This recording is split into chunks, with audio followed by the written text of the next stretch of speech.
What if the very thing you've been hiding is the key to your freedom? Not the version of you with the perfect answers, the version that's been through the fire, the part of you that never got the spotlight, but carries the medicine. You were told to keep it quiet, to stay humble, to earn your place. But what if your place has always been waiting? Not when you're ready, but when you're real. This is how you turn inner truth into outer income. And it starts by remembering who you are. Part 1. Why most people stay broke, even when they're gifted. Let's begin with a truth that most people spend their entire lives avoiding. No one is coming to crown you. No one is coming with a golden seal of approval. Not your boss, not your mentor, not your parents, not even the clients or audience you dream of serving. And yet, we wait. We wait for someone, anyone, to look at us and say, "You're good enough now. You're allowed to begin." But that moment never comes, because the world doesn't pay people who wait. It pays people who own. And that's the part no one teaches you in school. You can spend years collecting degrees, certifications, or training, and still feel like a fraud. You can walk into a room with all the right credentials and still feel invisible, because true value isn't in your qualifications. It's in your embodiment. Most people spend their lives trying to become what the world told them to be, but in doing so, they forget who they already are. The gifted become ghosted by their own brilliance. The wise become silenced by self-doubt. The most powerful voices go quiet, not because they lack something, but because they're still waiting for permission to speak. You were probably taught to be humble, to stay quiet until you were certified, to hold your brilliance back until someone with more authority told you it was safe to share it. But the truth is, your inner gifts were never meant to be approved. They were meant to be remembered. And the longer you hide them, the more disconnected you become from your purpose. Because hiding your truth isn't humility. It's self-abandonment. And self-abandonment is expensive, not just emotionally, but financially. The world doesn't pay you for who you pretend to be.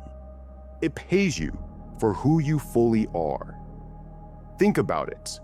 The people you're drawn to, the mentors, the leaders, the voices that changed your life, they didn't necessarily have more credentials. They had presence. They had a story. They had a felt sense of authority that wasn't handed to them, but lived through them. That's what people trust. That's what makes someone open their wallet. Not because you convinced them, but because you resonated with them. Because energy is the first transaction. Money just follows. Most of us have been conditioned to believe that what makes us worthy is external. Our performance, our productivity, our approval ratings. But what if the opposite is true? What if what makes you valuable is the thing you've been hiding? What if your story, your scars, your spiritual intuition, your way of seeing the world is exactly what someone else is waiting for? Because here's the truth. We're living in a world that is starving for something real. And you're sitting on gold while convincing yourself you're not ready. You don't need to be more polished. You don't need another diploma. You need to be present. Present with your own truth. Present with your own power.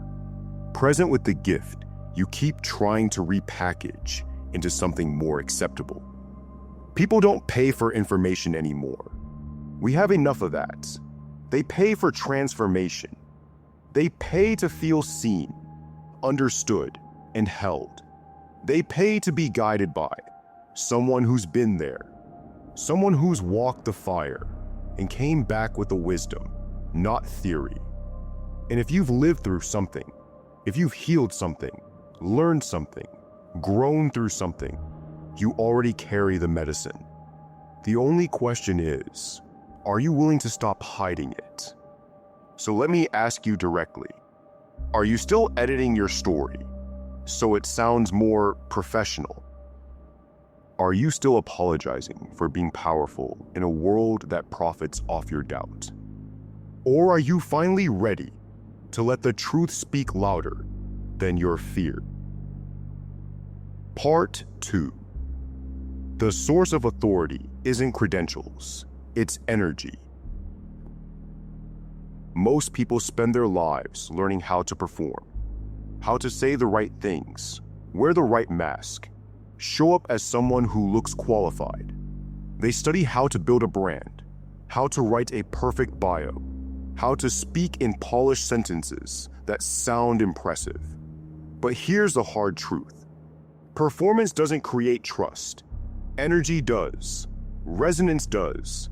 The people who change lives aren't always the ones with the longest resumes. They're the ones who carry presence. You've felt it before.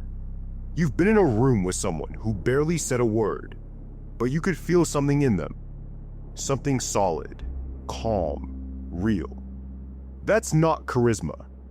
That's not salesmanship. That's embodied truth. Carl Jung understood this on a level modern business still hasn't caught up with. He believed we each carry what he called archetypes, primordial blueprints of human energy that live beneath the surface of our personalities. They're not roles we try to play. They're energies we're born to embody. When someone steps fully into their archetype, it changes how people respond to them. Not because they're louder, but because they're clearer. Their clarity becomes magnetic. Their energy becomes currency. This is what people actually pay for, even if they don't know how to name it. You might be a healer, not because you have a medical license, but because your presence makes people feel safe enough to breathe. You've been cracked open by life, and instead of running from the pain, you learned how to hold it. You became a space where others could find themselves again. That's medicine, that's value, and yes, that's worth being paid for. You don't need a diploma to carry that kind of power. You only need the courage to stop hiding it. Or maybe you're a rebel, someone who doesn't fit into the system because you were never meant to. You see the cracks before anyone else. You feel when something is off, even when everyone else is still pretending. Rebels aren't destructive. They're catalytic. They say what others are afraid to say. They build what others are afraid to dream. If you've ever felt like you were too much, too loud, too wild, maybe you weren't too much. Maybe you were too true for a world built on pretending. And maybe that truth is exactly what people are waiting to follow. Perhaps you're a guide, a sage, someone whose words pierce through confusion, like lightning in a dark sky. You don't just give advice. You speak in a way that helps others make sense of their own chaos. You simplify what feels overwhelming. You offer perspective that reorders the soul. People leave conversations with you feeling lighter, clearer, more aligned. That's not a soft skill. That's not a nice to have. That's transformational value. And that's what people pay for when they invest in clarity, coaching, mentorship, or insight. It's not about having the answers. It's about helping others find their own. You might be an artist, a creator, someone who translates emotion into expression. You turn silence into music. You turn pain into poetry. You turn chaos into color. You don't just make things. You remind people of what it means to feel. And in a world that's numb and distracted, that is not a luxury. That is healing. Beauty awakens what numbness has silenced. And that awakening That's what moves people. That's what they remember. That's what they pay for. Or maybe you're an alchemist, the mystic, the bridge. You live in the liminal space between the seen and unseen. You feel into the things most people run from. You guide others into parts of themselves they didn't even know they needed to reclaim. You work with energy, with intuition, with symbols, with stories. You offer frameworks, rituals, containers for transformation. And while the mainstream world may not understand your language, the soul does. The soul recognizes its medicine. And when you speak from that place, not to convince, but to reveal, people feel it in their bones. They don't need you to explain it. They just know. This is what I've been searching for. What connects all of these? They don't perform. They embody. They don't try to sound like someone else. They don't chase validation. They speak from a place that's real. They've walked their path, and that path has given them permission to guide others. That is where income comes from resonance, from recognition, from energy that makes someone feel safe enough to say, yes, I trust you. So ask yourself, which archetype have you been shrinking to stay safe? Which part of you have you disowned to stay acceptable? Have you been editing your truth to appear more professional, when in reality, that truth is your greatest value? Because the moment you stop performing and start embodying, everything shifts. The audience appears, the clients respond, the income begins to flow, not because you finally figured it out, but because you finally stopped apologizing for being who you already are. Part 3. The hidden belief that's keeping you broke. There's a quiet conflict playing out in the hearts of countless gifted men. They do the work. They give their energy. They see the transformation in others. And yet, when it comes time to receive, when it comes time to speak a price, claim their value, or allow money to enter the conversation, something inside them tightens. The body contracts.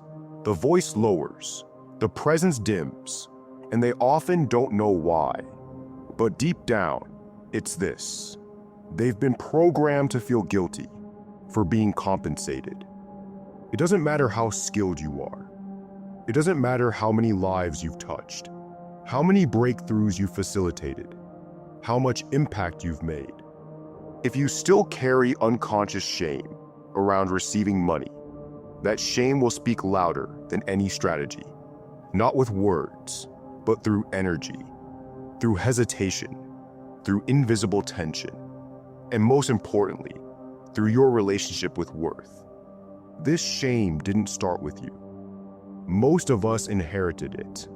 We were raised in homes, schools, cultures, or faith systems that taught us that money and morality don't belong in the same room. That doing good is noble, but profiting from it, that's selfish, that's greedy. That makes you less pure, less spiritual, less worthy of trust. So we internalize the belief that if I care, I shouldn't charge. And that belief becomes a chain that binds our gifts to silence, a chain that keeps our impact small, our reach limited, and our soul work unsustainable. And here's where it gets even deeper. This shame doesn't just live in your mind. It lives in your nervous system. You might mentally believe, I deserve to be paid. But when the moment comes, your body betrays you. Your shoulders drop. Your voice softens. You underprice. You overgive. And your potential client, they feel it. Not consciously, but energetically. Because as Carl Jung once said, the unconscious is always communicating, even when the mouth is not. That means your energy is telling a story before your words ever begin. And if that energy whispers, I don't really believe I'm worth this. The client hears it loud and clear, even if you never say a thing. This is why the business strategies, the pricing formulas, the branding tactics, they don't stick unless the inner work is done. Because without healing this root, you'll keep leaking your power. You'll keep sabotaging your growth. You'll keep pushing abundance away while wondering why nothing feels stable. So here's the truth. Receiving money for your gifts is not a betrayal of your purpose. It's a confirmation of it. It means your work has value. It means people are experiencing change. It means someone believed in themselves enough to invest in their transformation. And you became the mirror that reflected what was possible. That isn't greed, that's grace. Imagine this. Every time someone pays you, it's not just a transaction, it's a commitment, a sacred declaration that they're ready to shift, to heal, to rise. And by receiving that money with openness and integrity, you're honoring the flow of life itself. You're creating a healthy circuit where energy moves in both directions, not just out from you, but into you. And when your cup is full, you serve from overflow. You guide with presence. You create without pressure. And you stay connected to the joy of your gift.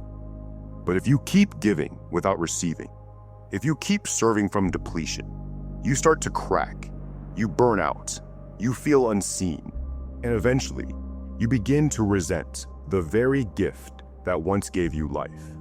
That serves no one, not your audience, not your clients, not your mission.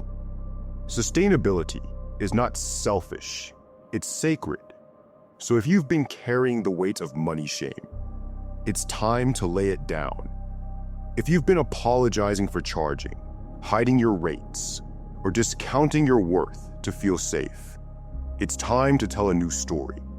A story where earning is not dirty, but divine. Where compensation is not exploitation, but circulation.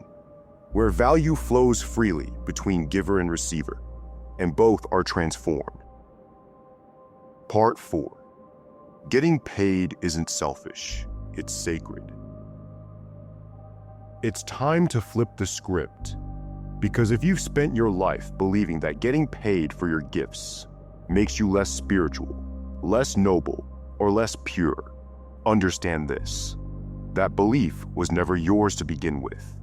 It was inherited from generations of systems that benefited from your silence, from industries that profited off your humility, from ideologies that convinced heart-led people that being broke was somehow virtuous.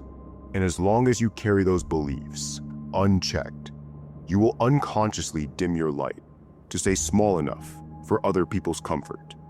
But the truth is this: getting paid for your gift is not a betrayal of your purpose.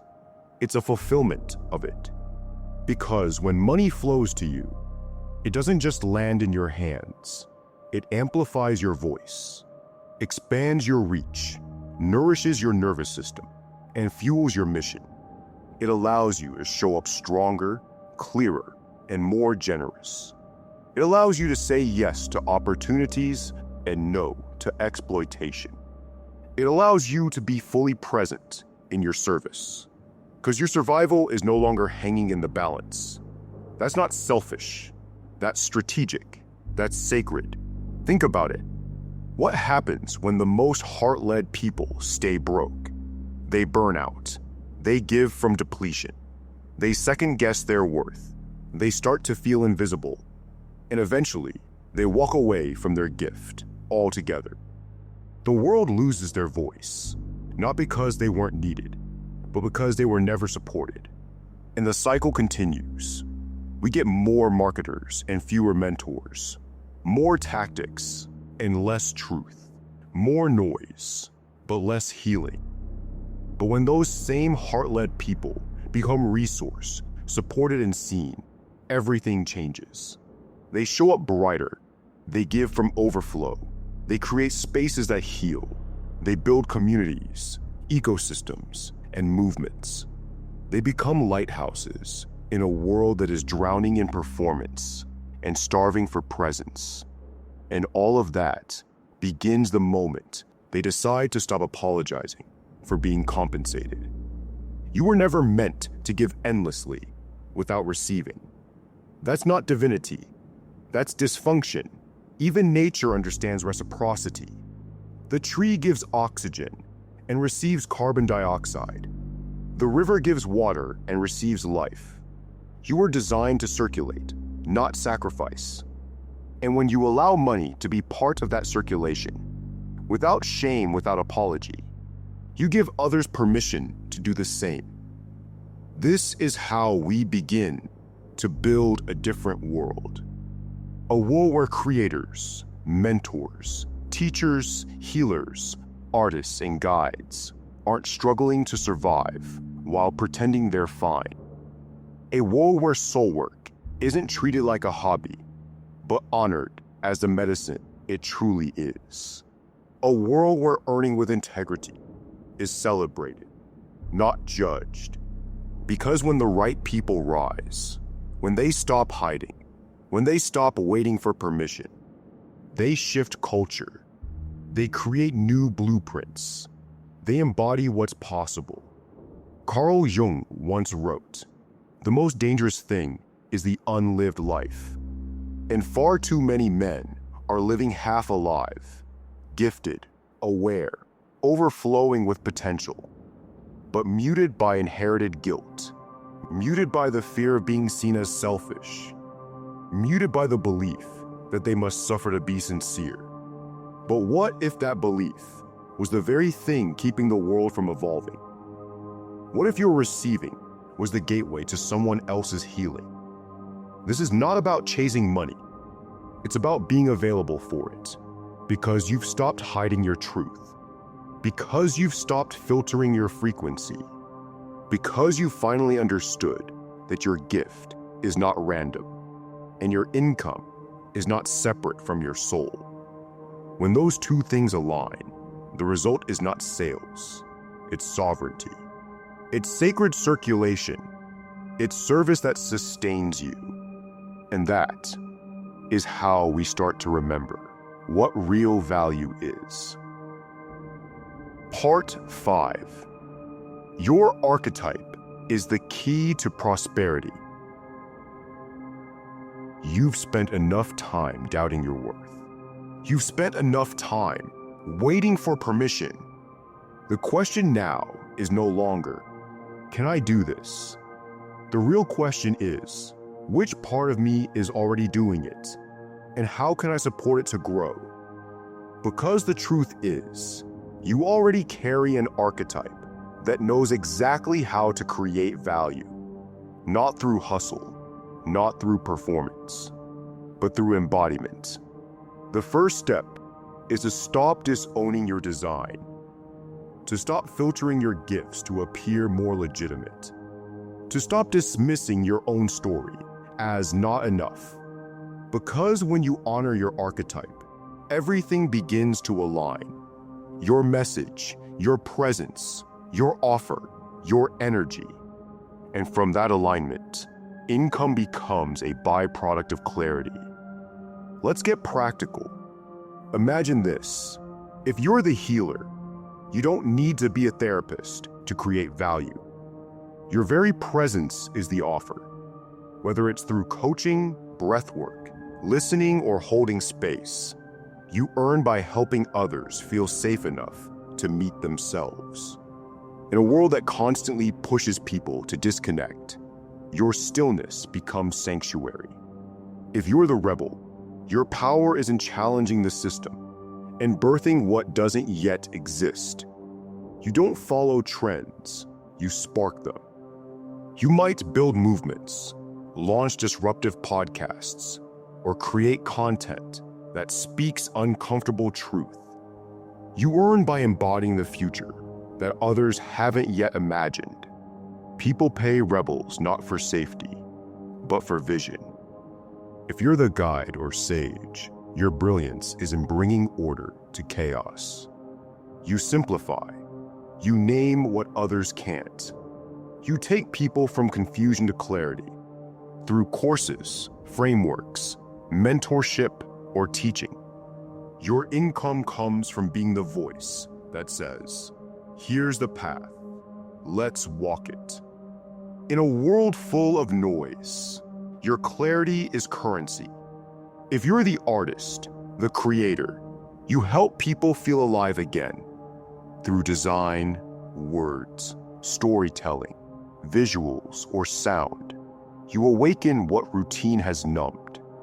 And that awakening, that's worth more than most realize. You might build a brand, offer creative services, or craft deeply emotional content. You don't just make art, you make meaning. And if you're the alchemist, the mystic, your power is in seeing what others overlook. You translate the invisible into insight. You work with energy, intuition, ritual, healing containers, sacred symbolism. You might offer spiritual guidance, intuitive coaching, or lead transformation through ceremony. And though some will misunderstand you, the right people will recognize you instantly. They'll feel your frequency before you speak a word. The key is this: you don't need to become someone else to get paid. You need to become more of who you already are, more clearly, more powerfully, more unapologetically. Every archetype holds its own pathway to prosperity, but that path only reveals itself when you stop hiding. So take a moment. Ask yourself not, what job should I chase? But, what energy do I naturally carry? And how does that energy create change in others? Because in the end, people don't invest in what you do. They invest in how you make them feel. They invest in who they become through proximity to you. And that power is not outside of you. It's not in a script, a funnel, or a title. It's in your embodiment. It's in your story. It's in the part of you that no longer needs permission, only remembrance. So now ask yourself, if I treated my story like it was sacred, how would I show up differently? If you stopped editing your truth to make it more comfortable, if you stopped disowning your design just to look professional, if you stopped waiting for the world to say yes, what would shift? What would you create? Who would you serve? How would your voice sound if you trusted it completely? Because the truth is, the world doesn't need more experts. It doesn't need more credentials, more formulas, more polish. It needs more people who remember who they are. People who speak from lived wisdom. People who carry presence instead of pretending. People who understand that getting paid for your truth is not selfish. It's sacred.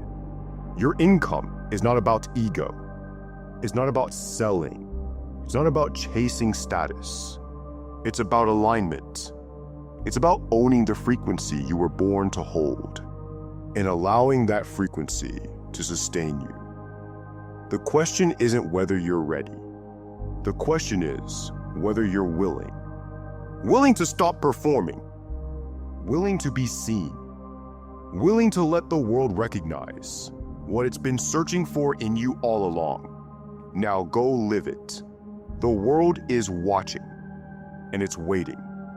If you enjoyed this video, hit the like button, share your thoughts in the comments, and subscribe to our channel for more Stoic wisdom. See you in the next video.